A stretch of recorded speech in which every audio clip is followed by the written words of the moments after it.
आदेश आदेश जय माता दी।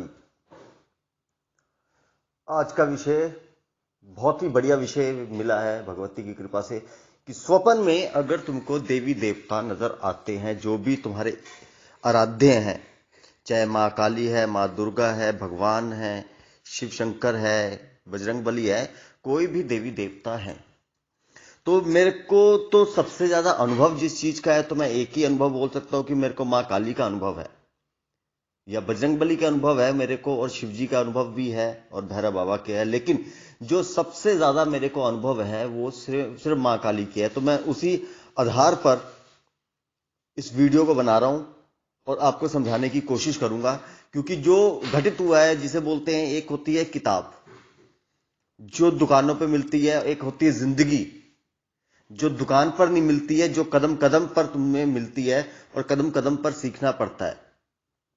तो मैंने जो कदम कदम पर सीखा है, जो मैंने अनुभव किया, जो मेरे साथ घटित हुआ है, उसी के आधार पर मैं ये वीडियो को बना रहा हूं। और दूसरी बात ये है कि ऐसा नहीं है कि जो मेरे साथ हुआ है, क्योंकि लोग वीडियो बनाते हैं तो बोलते हैं कि अगर भगवान है तो ऐसा होगा वैसा होगा।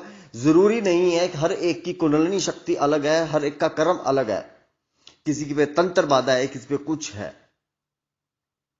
तो इसका अर्थ ये नहीं है कि जो मेरे साथ घटित हुआ है वो ही तुम्हारे साथ भी घटित हो।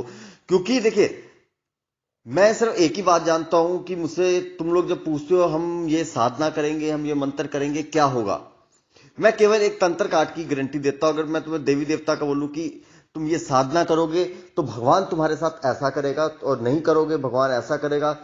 अगर तुम भैरव साधना करोगे तो भैरव बाबा तुम्हें ये देंगे, तुम्हें फलाना देंगे, ढिमकाना देंगे। तो इसका मतलब मैं भगवान हो गया। क्यों? क्योंकि मैं एक इंसान,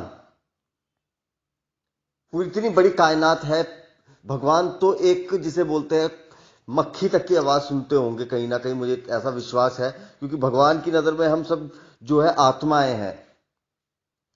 तो लाखों करोड़ों हजारों अरबों, इससे आगे गिनती नहीं मेरे को आती, तो इतनी आत्माएं होते हुए, और मैं उनमें से एक तुच्छ इंसान, मैं भगवान की प्रिडिक्शन कर रहा हूं कि भगवान तुम्हारे साथ ऐसा करेंगे वैसा करेंगे।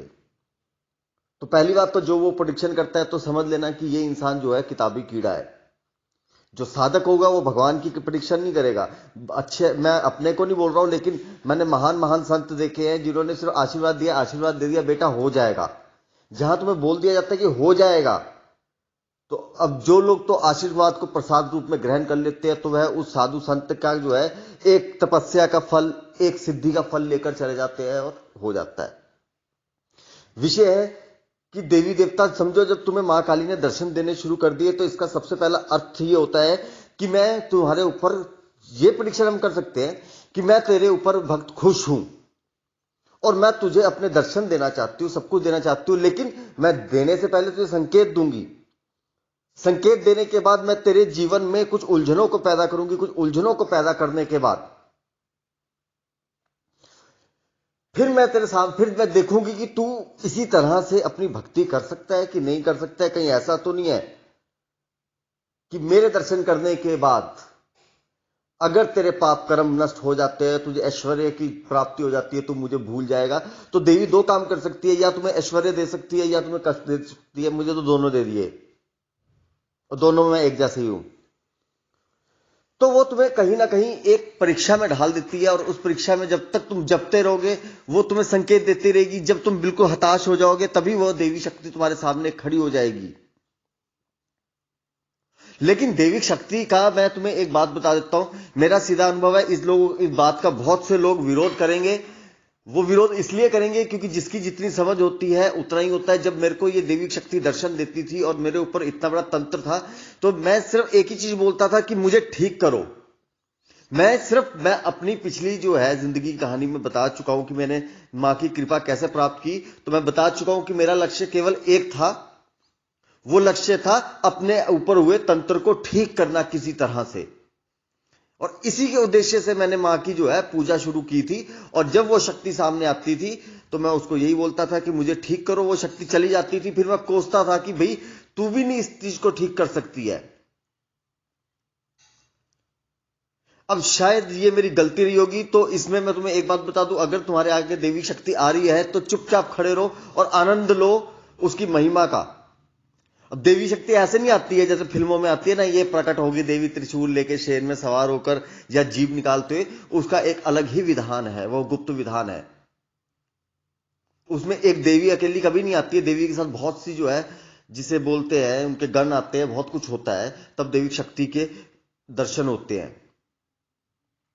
और दर्शन का अर्थ यह भी नहीं है कि अगर तुम सोचो कि मां को हमने देख लिया, मेरे पास बहुत से साधक ऐसे हैं जो मेरे साथ जुड़े हैं जिन्होंने प्रत्यक्ष दर्शन कर लिए और उसके बाद उन्होंने बोला कि हम परेशानी में आए हैं या कुछ भी है। भगवान के दर्शन करने का अर्थ यह नहीं है कि अब तुमको करोड़ों रुपए मिल जाएंगे, अब तुम्हारी सारी टेंशनें गायब हो जाएगी, सब कुछ मिल जाएगा। नहीं, तुमको एक वाक सिद्धि मिल जाएगी, तुम्हारी जुबान पर एक सरस्वती बैठ जाएगी, तुम्हें 2 रोटी की कमी नहीं होगी कभी।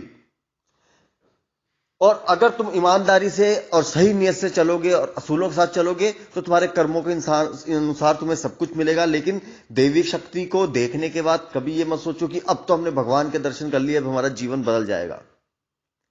मेरी नजर में तो ऐसा कुछ नहीं होता। और जब दैविक शक्ति तुम्हारे कुछ स्वप्न में दर्शन दे रही है तो इसका मतलब वह खुश हो चुकी है, या तुम पूजा नहीं भी कर रहे हो लेकिन फिर भी तुम्हें दर्शन हो रहे हैं, इसका मतलब तुम्हारी पूर्व जन्म की पूजा अधूरी है, तुम उस पूजा को पूर्ण करोगे। क्योंकि ये जन्म देखो, जो तुमने पिछले जन्म में किया वो तुम इस जन्म में करोगे, मिलेगा तुमको, और जो इस जन्म में करोगे वो अगले जन्म में मिलेगा। तो किसी के मरने पे मैं को रोना नहीं आता है। क्यों? क्योंकि मुझे पता है कि ये शरीर एक नश्वर है। आज विशालनाथ जो कर्म कर रहा है, गलत कर रहा है, कुछ भी कर रहा है, ये जिंदगी कितनी छोटी सी जिंदगी है। जिंदगी कितनी है, छोटी सी जिंदगी है। 50 साल की जिंदगी है, 20 साल तक तो पता ही नहीं लगता है। 20 साल हम समझ ही नहीं पाते हैं, और जब समझ पाते हैं तो फिर उसके बाद मरने की कगार में जाते हैं।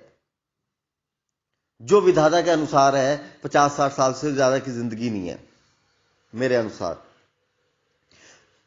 और आज ये भी नहीं भरोसा, आज विशालनाथ है कल है नहीं हो, कल कुछ हो जाए, परसों कुछ हो जाए, या जो वीडियो देख रहा है वो है या नहीं है।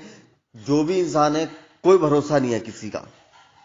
वो क्यों? क्योंकि जब इंसान अपने कर्मों को पूरा कर लेता है तो भगवान बोलते हैं कि अब तूने अपने कर्म को पूरा कर लिया, अब तेरा समय आ चुका है कि तू इस दुख भरी या ऐश्वर्य भरी, जो ऐश्वर्य प्रेमी होते हैं यानी कि जो भोग विलास सब में करते हैं, कि अब तेरा इसमें अंत हो चुका है, अब तुझे जो है ये भोग विलास की जिंदगी को त्याग कर तुझे एक संघर्ष वाला जीवन दिया जाएगा। या जो संघर्ष वाले होते हैं उसको बोला जाता है कि अब तेरा संघर्ष का जीवन खत्म हो गया है, अब तेरे को किसी फिल्म स्टार या अंबानी या किसी बड़े बिजनेसमैन के घर में पैदा होना है और अपनी जिंदगी के मजे लेने हैं। जिंदगी यही है बस। दैविक शक्ति केवल एक संकेत है, केवल संकेत और कुछ नहीं। वो संकेत तुम्हारे कर्मों का है। मैं हमेशा एक ही बात बोलता हूं और यही बात बोलता रहूंगा कि कभी भी किसी को इतना मजबूर मत करो कि वो भगवान के पास जाए और बोले कि हे भगवान, इसने मुझे अपनी ताकत दिखाई है, मैं चाहता हूं या चाहती हूं, हे भगवान तू इस इंसान को अपनी ताकत दिखा, क्योंकि भगवान की ताकत से बड़ा कुछ भी नहीं है। तो इसलिए ज्यादा उछलो कूदो मत। भगवान के दर्शन हो गए, देवी दर्शन हो रहे हैं, तो उसके बाद कर्म में लग जाओ। क्योंकि जब तक तुम्हें देविक दर्शन नहीं हो रहे हैं तब तक तुम्हारी जीवन जो है ग्रहों के अनुसार चल रहे हैं, लेकिन जब तुम्हें भगवान के दर्शन हो जाते हैं तो फिर भगवान के अनुसार चलते हैं। क्योंकि देविक शक्ति सबके अंदर है, सबकी कुंडली शक्ति जो है देविक शक्ति है, नाभि में विराजमान है देविक शक्ति, सूक्ष्म नाड़ी में जो है विराजमान है। ऐसी देवी देवता नहीं लोगों के अंदर आते हैं। तंत्र क्या है? नाड़ी दूषित हो जाती है, भूत आ गया, प्रेत आ गया, नाड़ी शुद्ध हो जाती है, देवी शक्ति आ गई, तंत्र हो गया। जहां तुम्हारी नाड़ी शुद्ध होगी वहां पर तुम सब कुछ तुम्हारा ठीक हो गया।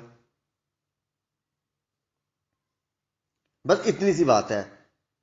अभी मैंने क्या बोला मेरे को तो समझ में आ गया थोड़ा बहुत। अभी तुमको समझ में आया है या नहीं आया तुम मेरे को कमेंट करके जरूर बताना। और भोग जरूर दो। और एक बात को सिर्फ याद रखो, कभी भी भगवान की मूर्ति लाते हो, फोटो लाते हो या पूजा करते हो, बड़े बड़े वादे मत करो नेताओं की तरह, भगवान के साथ ये करूंगा वो करूंगा। समझ रहे हो भाई? इतनी बात को समझ लो, बड़े बड़े वादे नहीं करने। जो 2 रोटी खिलाते हो भगवान को बोलो वही खिला सकता हूं, इससे ज्यादा यही मेरी पूजा है, यही सब कुछ अर्चना है बस। उसके बाद जो मर्जी करो, खुला करो, करो या ना करो, कम से कम दोष से बच जाओगे। आदेश आदेश। जय माता दी। कमेंट करके जरूर बताना कि क्या समझ में आया तुमको। ठीक है।